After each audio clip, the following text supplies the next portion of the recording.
All right. Thank you for coming to this podcast. This is another episode of the Human Plus AI Advantage. This is a brand new format.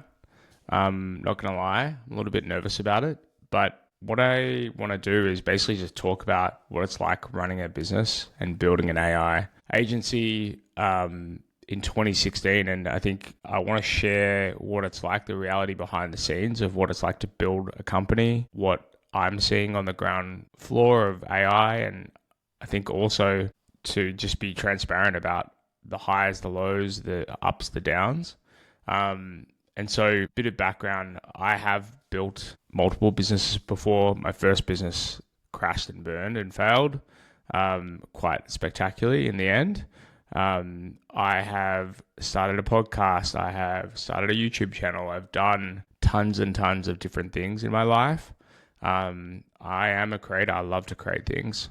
I think that one of the key things that I've learned so far is that when you're building anything in life, you're accruing skills, right? And I think that that's one thing that I've held on to with this business, especially, that it's not a linear process. You don't go from zero to hero instantly, despite what the AFR or other news publications say. And you're honestly, every day you're learning, you're building, you're learning. Right now, my business is starting to take off, and that's super exciting. But it's also quite nerve-wracking, because what that means is that I need to be really, really focused. When my business was tanking, obviously I need to be really, really focused as well. But I've learned that as you start to grow and your business starts to take off, that's the time when you really can't take your foot off. And there's a whole range of things that come with that. I think from a personal standpoint, you do have to make sacrifices, and there are seasons of business where you're growing your business and you have to be really honed in. And I think I'm at one of those points of time. So yeah, this podcast series is meant to be super transparent. I'm basically going to talk to you every Sunday, tell you what happened on my week, highs, the lows, what I'm thinking about AI, what I'm thinking about humans, and what I see the future of. My goal is to accelerate technology for positive impact across education, healthcare, food systems, sustainability. So that's my number one motivation. It's not about getting rich. Obviously, I would love to not have to work for money ever again, but I will never stop working. I love working. I love what I do. But I'm not one of those people who wants to be in the Forbes rich list so I can drive my Bugatti around Melbourne. That's not me. As you can see, I'm in camping gear. I'll be just as happy living out of a van than living in, the penthouse of a bougie hotel. So with that said and done, I'm going to share some stuff from my diary this week. Some of the notes that I wrote this week were, we're growing and I'm stressed about hiring and building a high performing team.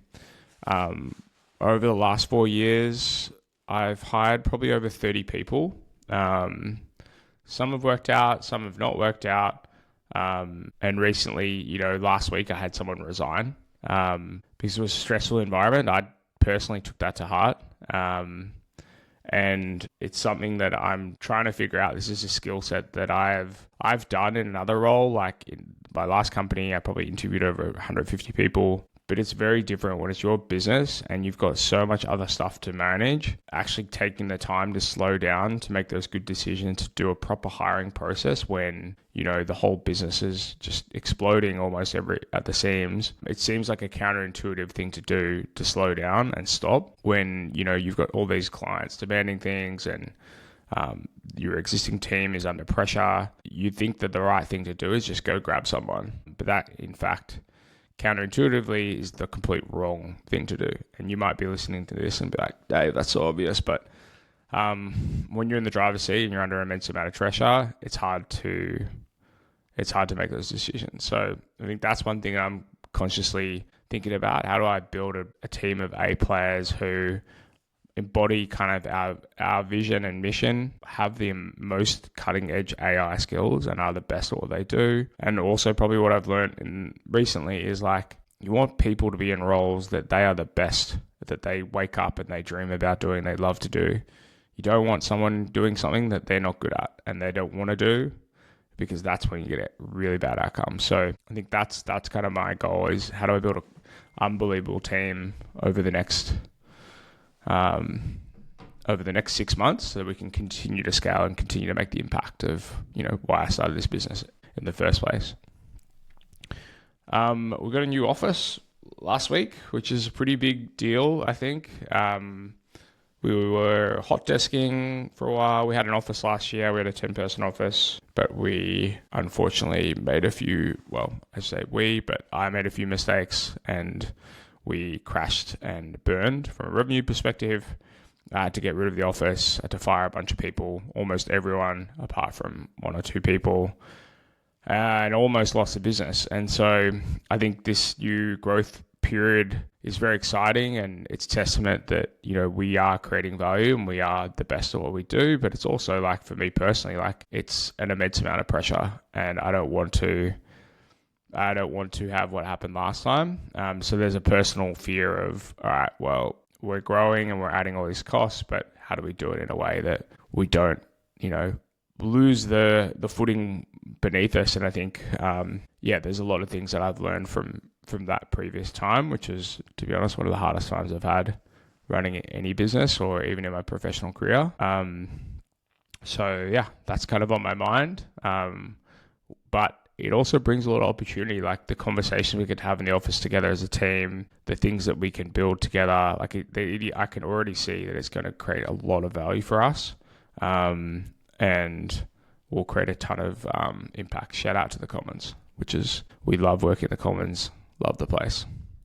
I was thinking about this week, I wrote it down, was that I personally just get to work with the most incredible, smartest, high-performing business leaders in Australia Pacific. And like, for me, I've covered this on one of the early podcasts, but I didn't do well at school.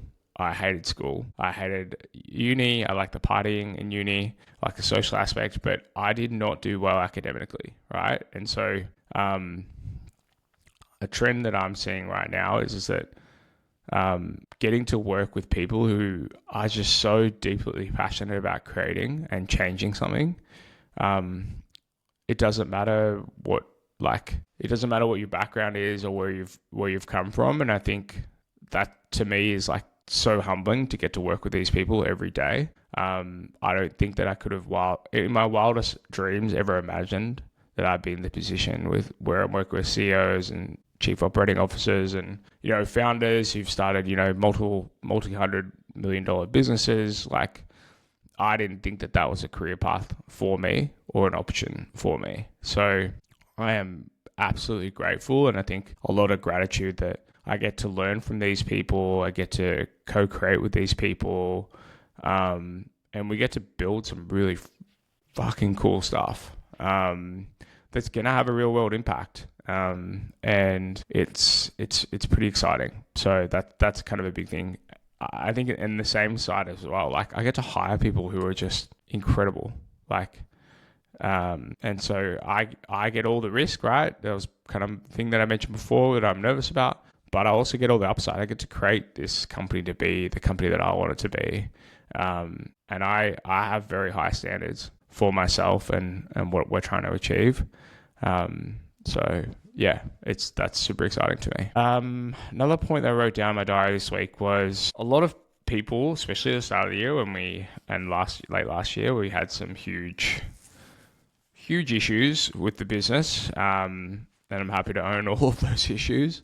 A lot of people kind of wrote us off. And I think a lot of people had said that, like, and I understand as well from a personal perspective that they're looking out for my best intentions, that say, oh, maybe you should just get a job and maybe you should give up, or, wouldn't your life be better if you just had a job?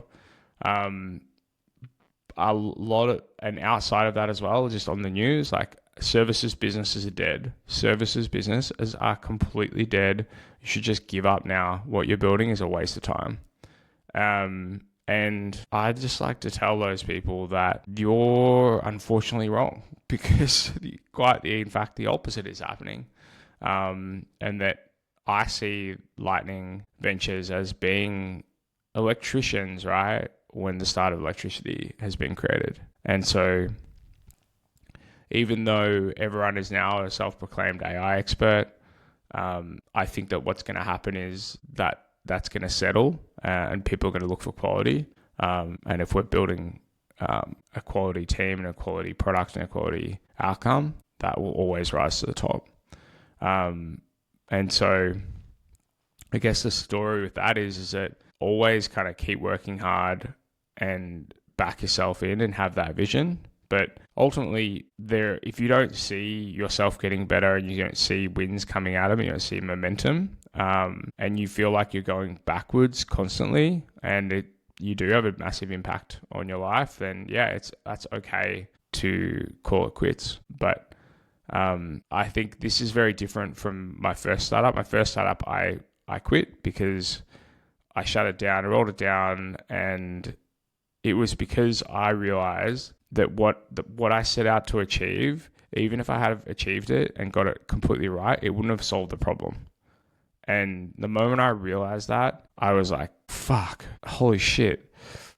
It doesn't matter if I get a successful financially running business, it's not solving the problem. And that's the whole point I started this. And so I think if you realize that the vehicle is not the right vehicle to get you to where you go, it's pretty clear that, maybe it's time to hang up the boots. But that's certainly not the case with this business. I absolutely know that this is the right vehicle. And it's just that maybe we didn't have the right engine and the right configuration running on the engine. Final point in my diary is that everyone is saying that junior engineers are obsolete and we're not hiring juniors anymore, and they're gone. And after speaking with our senior engineer and a bunch of other people in my network as well, I think that the opposite is actually true. And that there is obviously some nuance in that the software engineer historical role is gone. Like the software engineer who just writes code, the junior role, that role is for sure gone. But that role is also gone for seniors as well. But a junior engineer who is an expert in Claude and is AI native, companies can't hire enough of those, right? And so I think what we're seeing is already there's a shift. There's a shift in hiring. And I don't think that we're going to stop building software. I think the opposite is going to happen. We're going to build more and more software that wasn't economically viable, but now it is, and unlocks more and more opportunities and ways to do things. So I think that the fact that everyone's saying juniors are dead, there's no jobs, is an absolute bullshit. And in fact, I'm actually glad they're saying that, because I'm looking for young, talented people every day who are living and breathing AI, and are getting insanely good. And we're pairing them with our senior engineers, and we get to build them into the types of builders that we want them to be. Because we're not a dev shop, we're a creation